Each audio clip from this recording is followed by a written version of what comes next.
আর্থিক সংকটে রয়েছেন জনপ্রিয় Canadian popstar Justin Bieber. Ramsay Hunt সিন্ড্রোমে আক্রান্ত সঙ্গীতশিল্পী হয়তো এবার বাধ্য হয়ে ফের মিউজিক্যাল ট্যুর শুরু করবেন। বিলাসবহুল জীবনযাপনে অভ্যস্ত এই তারকাকে বিপুল খরচ বহন করতে আবারও কনসার্টে ফিরতে হবে বলে জানা গেছে। সম্প্রতি জাস্টিন বিবার তার প্রাক্তন বিজনেস ম্যানেজারদের বিরুদ্ধে আইনি পদক্ষেপ নেন। তাদের জন্যই নাকি প্রায় $300 মিলিয়ন ক্ষতির মুখে পড়তে হয়েছে এই পপ তারকাকে। 2023 সাল থেকেই কোনো ট্যুরও করেননি এই পপ তারকা। 2021 সালের পর থেকে কোনো অ্যালবামও তিনি রিলিজ করেননি। তাই তার ভক্ত অনুরাগীরাও বেশ চিন্তিত। জাস্টিন বিবারের ব্যক্তিগত জীবন বেশ কিছুদিন ধরেই চর্চায় রয়েছে। সম্প্রতি হেইলের সঙ্গে বিবারের বিচ্ছেদের গুঞ্জন নিয়ে নেটিজেনদের মাঝেও চলছে আলোচনা সমালোচনা।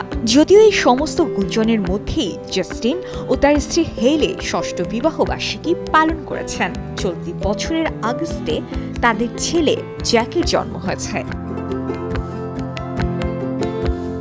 সাংসারিক জীবনের নানা জটিলতার মাঝে বিবার এক গুরুতর নিউরোলজিক্যাল সমস্যার সঙ্গেও লড়াই করছেন, যে রোগের নাম রামসে হান্ট সিন্ড্রোম, যার ফলে কাজ তেমনভাবে করতে পারছেন না, অথচ কমেনি জীবনযাপনের খরচ।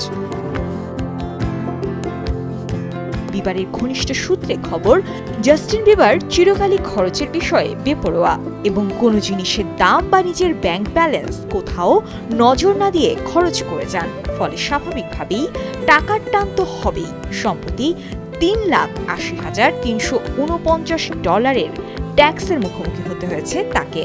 ক্যালিফোর্নিয়ায় তার $16.6 মিলিয়ন যে সম্পদ আছে সেটার জন্যই করের ধাক্কা।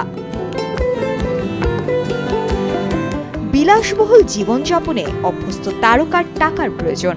বিপুল খরচ বহন করতে তাকে অনুষ্ঠান করতেই হবে বলে শোনা যাচ্ছে। বেবিখ্যাত এই তারকার জন্য সবচেয়ে দ্রুত আয় করার উপায় হচ্ছে ট্যুর করা, কিন্তু তাতে বাদ সাধতে পারে গায়কের স্বাস্থ্য। ফেসিয়াল প্যারালাইসিস, শ্রবণ শক্তি হ্রাস, ভার্টিগো, গলায় সমস্যার মতো একাধিক লক্ষণ দেখা দিতে পারে বিবারের।